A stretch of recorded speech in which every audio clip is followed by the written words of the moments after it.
مجھے نبی صلی اللہ علیہ وسلم کی وہ حدیث یاد آتی ہے. آپ صلی اللہ علیہ وسلم نے فرمایا کہ اللہ تعالیٰ کو وہ مومن پسند ہے، سب لوگوں سے زیادہ اللہ تعالیٰ اس سے محبت رکھتے ہیں جو لوگوں کے لیے نفع مند ہوتا ہے.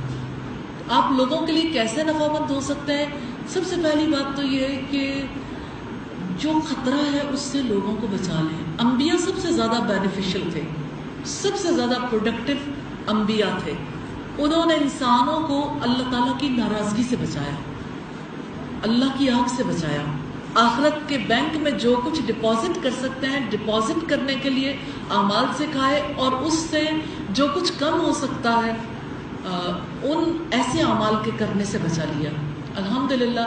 تو یہ بہت بینیفیشل کام ہے. سب سے زیادہ پروڈکٹیو کام جو ہے وہ کام اپنے رب سے محبت ہے، اپنے دین سے، اپنے رسول سے محبت ہے.